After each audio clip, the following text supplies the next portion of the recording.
Hosen Sul means self-defense. So let me define self-defense real quick. Different than your sparring drills. Sparring exercises are designed to get points in tournament and teach you how to use your combinations together. But in a real self-defense situation, you don't want it to last for an entire minute and a half round.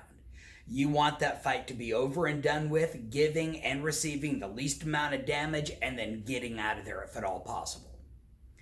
So with the very first self-defense syllabus, you're going to be learning the escapes from grabs. I just want to make a point that if your number one self-defense tool, your awareness, if you've got your awareness active, nobody should just be able to walk up and grab a hold of your wrist. They shouldn't be able to grab a hold of your neck.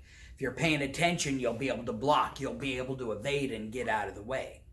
But now what happens when the altercation does start? They throw the punch and you've done your block and now they've grabbed a hold of your arm. You're going to need to know various methods to deal with various situations that you're going to end up with. And that's what the self-defense techniques are. The Hosen Sul are tools that you can keep in your toolbox.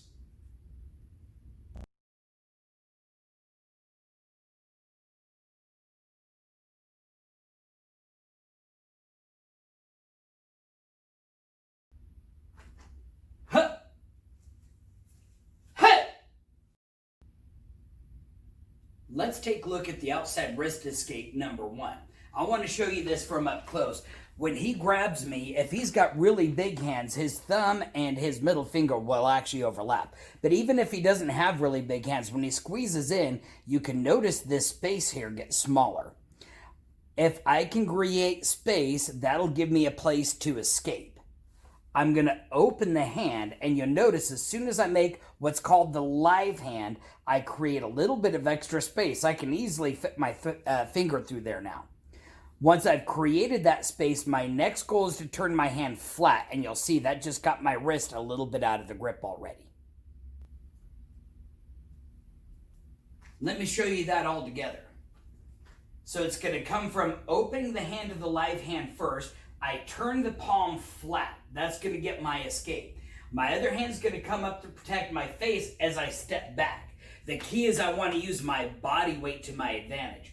On top of that, I'm not just pulling my hand, because as I pull the hand, you see that just moves him towards me. Or if he's stronger than me, it's going to move me towards him. What I want to do is when I get my hand flat, I want to treat this like a teeter-totter. His hand is a leverage point. My arm is a lever that's going to help me escape. It doesn't matter how strong his grip is going to be. To show you this all together, it starts with the live hand, turning it flat, stepping away, and then you're ready with this elbow pointing at him for a back fist, just in case he comes in to grab you again. Now that you have an understanding of the technique, it's important to practice the technique. If you have a partner, trade off back and forth. Maybe you do 5 techniques, let your partner do 5 techniques. Big thing is cooperate with your partner, don't fight with them, and respect the tap. When they tap, that means they're feeling the pain and you don't want to injure your partner.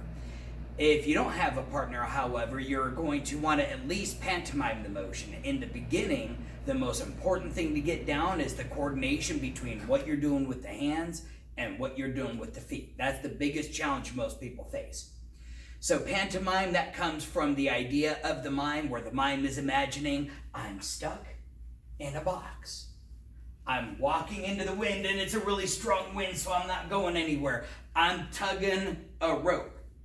Only instead of being a lame mime who's fighting against an invisible opponent on the other side of rope, I am being attacked by ninjas. So for this first technique, I'm standing in Chumbi and I'm imagining this ninja coming up and they're grabbing a hold of my hand. The order of the technique is I open the hand first. I'm extending the finger as far as I can get them. I turn the palm flat, and then I step the other foot back. I bring both hands up next to my cheek for my escape, and then I lean forward for my back fist. We're going to pantomime that 5 times. Do it with me from Chumbi. Ready? 1, open the hand, turn it flat. Step away, hands up, back fist. Back to Chumbi. 2, open, flat. Step away, back fist, Kia. 3, open, flat, step away, Kia.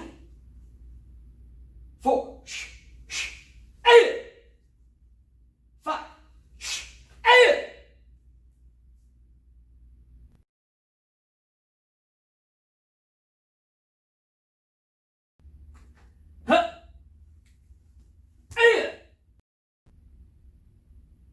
Let's take a look at outside wrist escape number 2.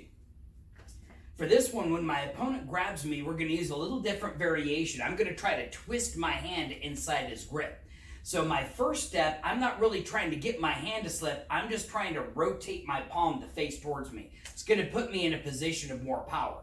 I like to refer to this as looking in the mirror. Once I've looked in the mirror, I've had a chance to check my hair. I'm going to then turn my hand to be able to face him so that he can now look in the mirror. From that position, I'm going to use my middle finger and my thumb. I'm going to push down and grab on top of his wrist. It's going to act kind of like a handcuff.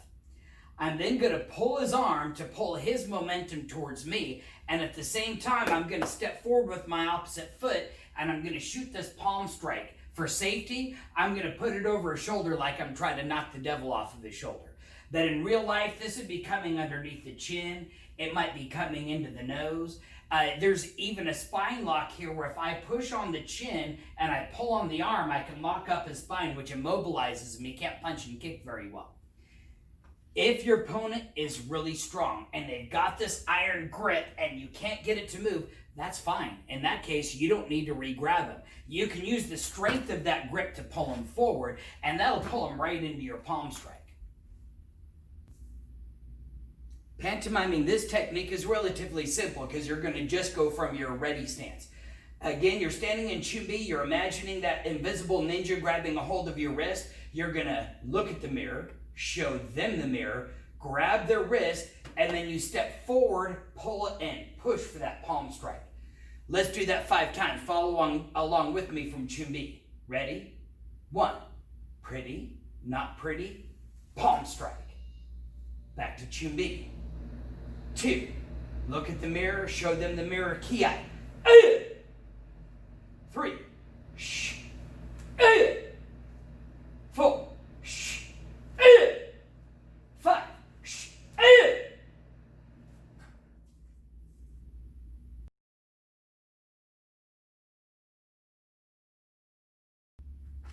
Huh. Let's look at the double wrist escape number 1. It's almost the same as the outside wrist escape number 1, but this time he's got a hold of both of my hands. It's the same process before. First step, I'm going to open my hands to that live hand. Second step, I'm going to turn both of my palms to be flat.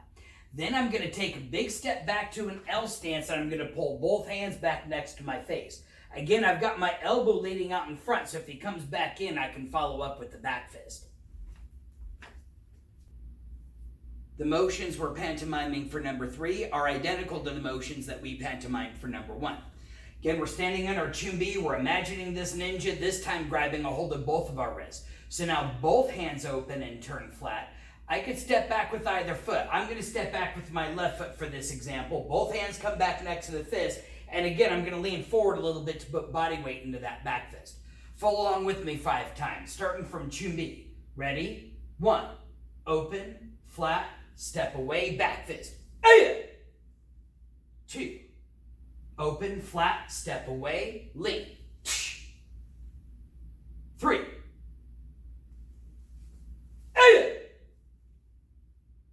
4, 5, 8.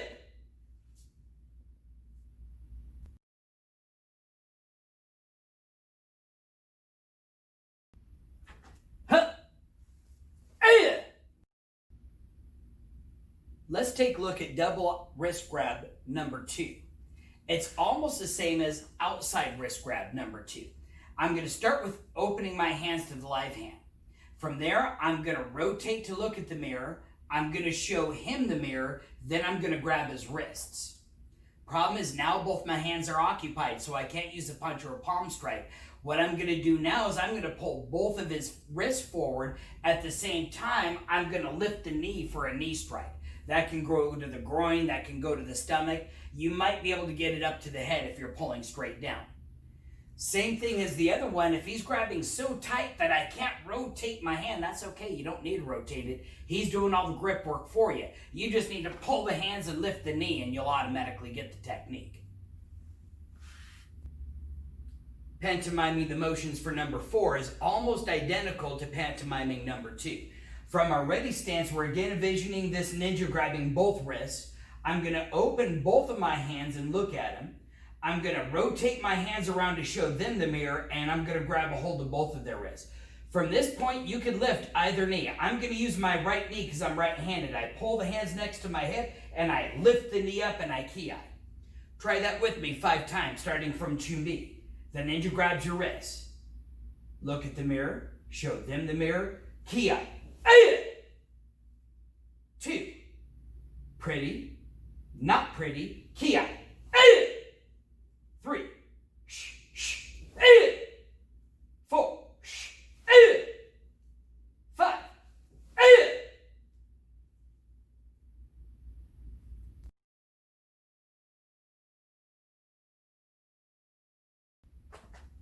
Huh.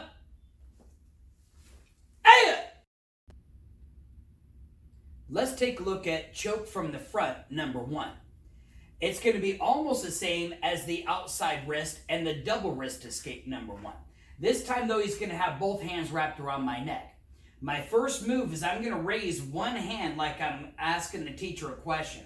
I'm really taking that hand and I'm smashing it into my neck. I'm trying to immobilize it. From that position, I'm then going to take a step back into my walking stance.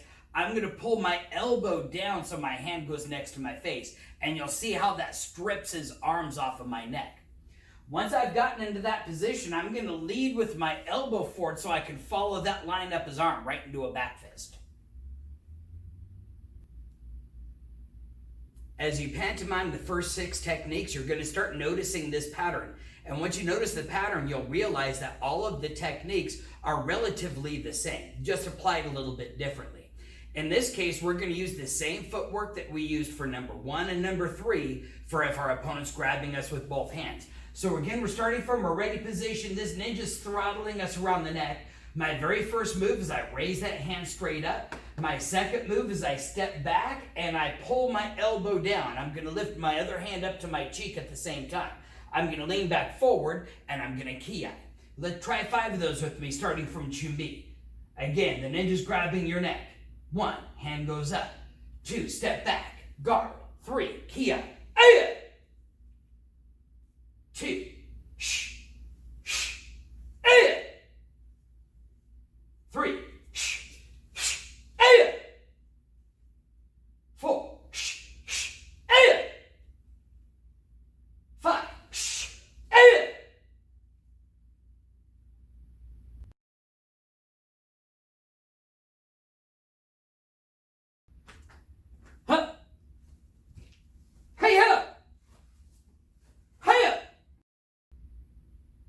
Let's take a look at choke from the front, number 2.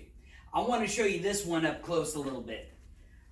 When he grabs me, the very first thing I need to do is immobilize his thumbs with my chin.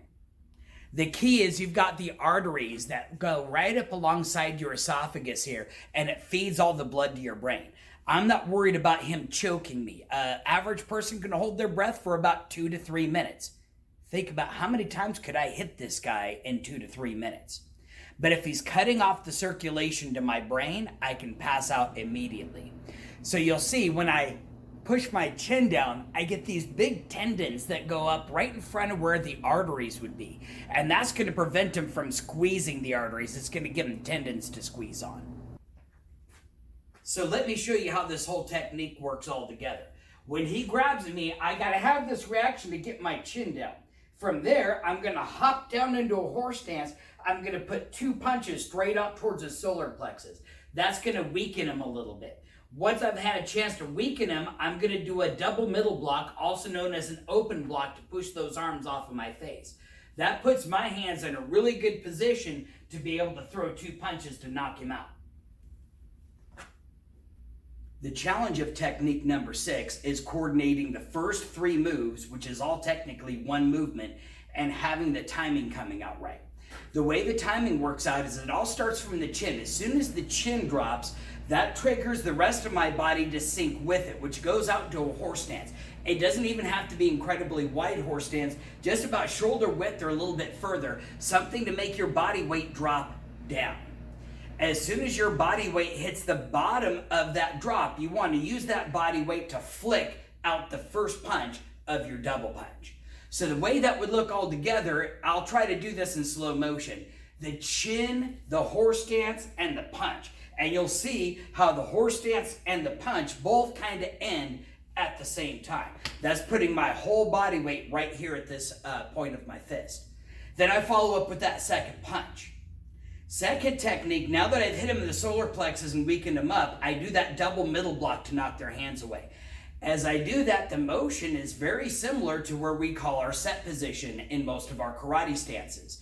The hands are up high to protect my face. They're also high so I can deliver this double punch very quick to my opponent's face. So follow along with me. We're going to pantomime this 5 times. So from the ready stance, technique 1.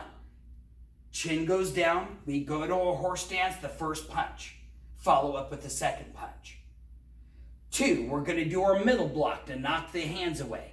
And then 2 punches to the face and ki. Back to chumbi and we'll try it again. 2, chin down horse stance punch. Second punch, double middle block. 2 to the face, ki. Back to chumbi. 3, chin horse stance punch. Other punch, middle block, double punch, ki. 4,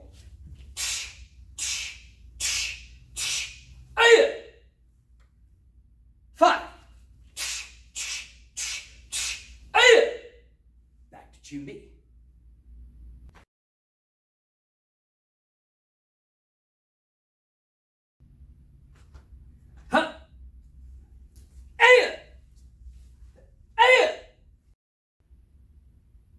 Let's take a look at the choke from behind. This one is going to use the same clearing motion that we used in the choke from the front. This time he's grabbing me, and I don't know, is this somebody trying to attack me? Is this grandma trying to give me a shoulder massage? So my very first step is to move my foot to the side. That's going to give me a better angle look over my shoulder and see who's there. Now that I see it's not grandma, it's somebody much uglier than grandma, I'm going to do something to distract him. My very first distraction is I'm going to do this back fist right to the groin. Even if I don't hit it, it's going to change his attention from here down to here. Once I've made contact, that hand is then going to shoot straight up. Same thing as the first choke from the front. I'm trying to actually squeeze his hand into my neck to immobilize it. From there, the same hand that's rising, that foot is going to step back right next to his foot. Then I'm going to turn to face him. My arm is going to clear his arms, and the torque is going to give me the power to put this reverse punch in. Once I've landed that punch, I'm going to pivot back around for the second punch. For technique number 7, I'm imagining this ninja coming up behind me and grab me by my neck. My first technique, I'm going to drop my neck down. That's going to, again, protect the front of my throat. It's also going to allow me to look over my shoulder as I'm trying to see my opponent. And you want that to all happen same time. From there, I'm going to take my fist, back fist low, and it's going to act like a bouncing ball and bounce straight up high like I have to ask the teacher a question. I'm going to turn in the direction of my hand. The foot is going to move first, and then the body's going to twist with it, following up with the first punch and then a second punch, and that's the whole technique. Follow along with me, starting from the ready stance. The ninja's coming up behind you. 1, side step, look down, back fist. 3 moves, got to get them all trained together. 2, the hand goes up.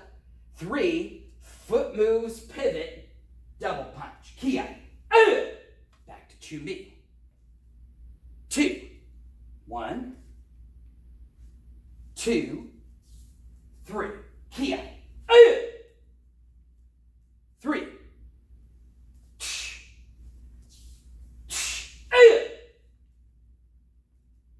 4.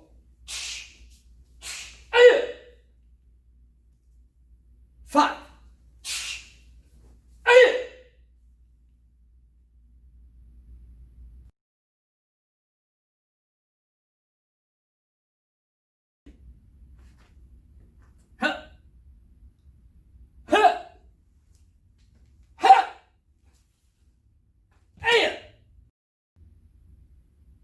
Let's take a look at the smother from behind. This is when somebody's trying to keep you from screaming.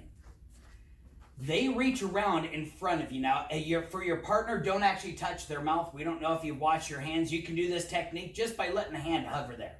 My first target is I'm going to try to use my middle 2 fingers to hook on top of his thumb.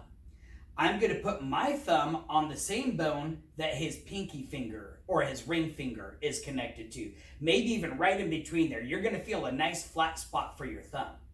Once I've got that, I'm going to use that thumb as a lever and I'm going to pull it straight down, trying to point it at my belly button. Notice how he just tapped. That's because this really hurts on the thumb, and because I'm pushing his pinky up, it also hurts in the wrist too. Once I can feel his weight go up a little bit, I'm going to do a little step to the side. Now you'll notice I'm too close for my back fist to work anymore. I'm going to have to use a closer range weapon. In this case, it's going to be my elbow. I'm going to do one elbow to hit him in the stomach and bend him over, but I need to duck under this arm. And while he's bent over, it's going to be hard to duck under the arm. So my second strike, I'm going to lift up towards his face. That stood him up so that I can duck underneath a bridge. Watch what I do with this palm here. I pull it out to the side, I duck and lift, and then I'm going to take that palm, I'm going to put it right on the knot of my belt. I'm going to squeeze it to my body like that's my teddy bear and he's trying to take my teddy bear away. My other hand, I'm going to put right above his elbow, about 1 inch above the elbow. Not right on it, not right below it, but right above it's going to be my best leverage point. Once I've stepped back to this position, I'm in a cat stance. I'm going to use my footwork to create the power of my body weight and step into a walking stance to apply this armbar. Technique number 8 has the most steps out of all of them, but each step is designed to add power to the hand, so I don't have to use as much power from my arms. So for this technique, I'm imagining this ninja is snuck up behind me, because he's a ninja. That's what ninjas do. This time, though, he's trying to keep me from screaming because he doesn't want to hear Jeremy call him for help, because he knows he can't fight 2 of us at the same time.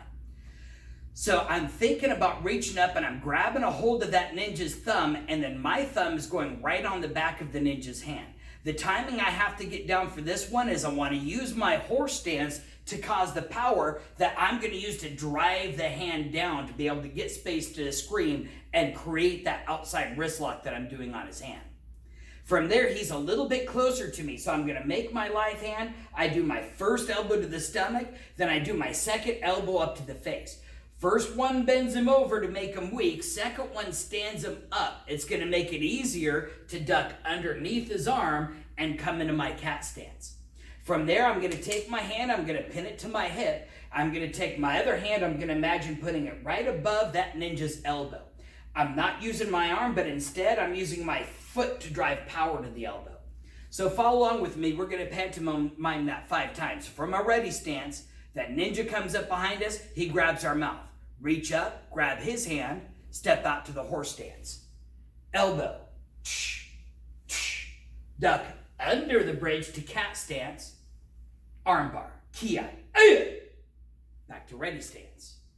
Ready, 2, 1, grab the hand, horse stance. 2, elbow low, elbow high. 3, duck under the bridge. 4, kiai, back to ready stance. 3,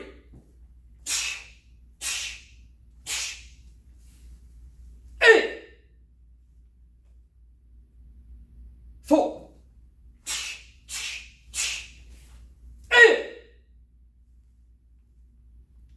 5, 8.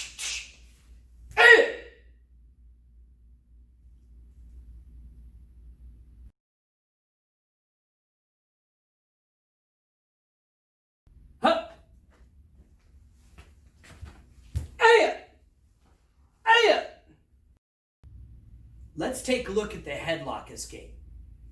First thing is he grabs me in a headlock from this position.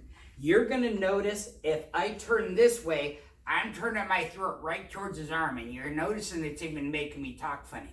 This is where the choke happens. I need to turn to the space right here, even if his armpit's a little bit smelly. So my first job is to turn my chin into this empty space. My second step is to relieve some of the pressure. He's trying to pull me this way anyway, so I might as well just cooperate with him. Now he can't pull me anymore. then two things are going to be happening here. One is I'm going to punch him in the twig and berries. That's going to change his mind about choking me. But that's really just to distract them. I'm going to reach up and grab a hold of his hair. If he doesn't have any hair for me to grab onto, if he's wearing a bandana that's going to slip off, there's a nice flat spot on his forehead. There's a spot underneath the nose I can push that's really sensitive. I can even take my fingers under his chin and try to find his tongue. That's another painful way to get him to lean back. Once I've got him to lean back, I'm going to follow up with either a hammer strike to the solar plexus, or I'll rotate that over for a punch to the throat. Technique 9 has the fewest number of steps to it. We only really need the one step to drive the power to the distraction. The tough thing is I'm trying to, again, coordinate 3 moves with 1. Once we can get that first move in, it's just going to be a tidal wave moving over him. So from the very first position, I'm going to start with stepping forward because this ninja snuck up behind me. He's got me in a headlock. He's going to give me a noogie or try to steal my bandana. That's where I keep all my martial arts secrets that protects me right here. That's why we're around. I don't know if you knew that. But my momentum's going forward. I might as well follow him forward instead of fighting him. So I step forward and I do this punch.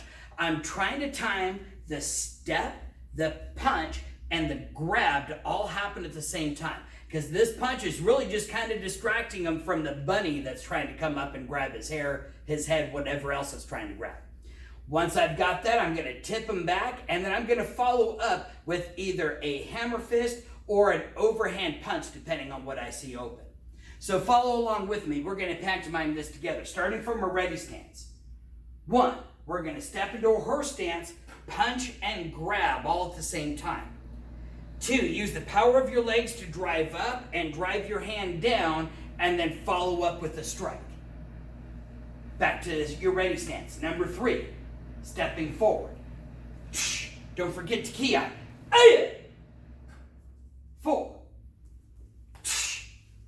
8, 5, 8.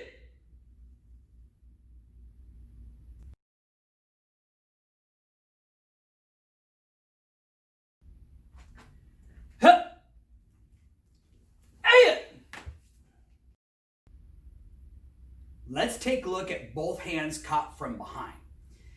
So in this case, if you're already facing this way, hopefully nobody sneaks up on you. But there is the case where maybe one guy's confronting you from here and his buddy comes up from behind and grabs a hold of both of your wrists. So from right now, I can't really see who it is. One thing that's going to help me is if I can take a little step forward. You don't want to take a big step forward because if he's holding on really tight, you see that's starting to bend me backwards right now. And I want my spine in a place of power. Really, all I'm trying to do is just create a little bit of space. Here's that little bit of space right there. From that position, I'm already putting my hands into a live hand position. And I'm looking over my shoulder to see who it is. My hands come out to the side. I lift my knee for the back kick. As I do the back kick, I'm going to rotate my pinkies forward, very similar to both hands caught from the front. I'm almost coming to the motion like I'm trying to pray, please don't hurt me. So the whole thing together, I do my little step forward and look over my shoulder. I lift my knee, I do the back kick, and I escape at the same time like I'm Superman flying.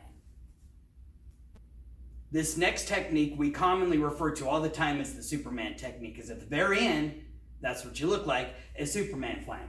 Da, da, da, da, da, da, da. Do I look like Superman? Oh, I need a red bandana, you're telling me? Anyway, as we move into the technique, the very first thing I'm thinking of is this step. I don't want it to be too big of a step. Just a little step to a short walking stance. If I'm looking at my feet, which you shouldn't be looking at your feet, but if you do, you should be probably lining up your heel with the toes of your back foot, maybe a little bit further in front of that. I just need enough so that I can turn my shoulders and look over my shoulder.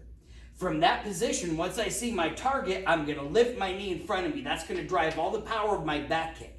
The challenge is to time the back kick with the hands shooting forward at the same time.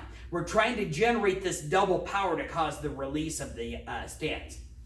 Once you finish your setup, you can either keep running in that direction or you can turn in your stance to face the opponent that was grabbing you in the first place. That's how we're going to follow along with this one.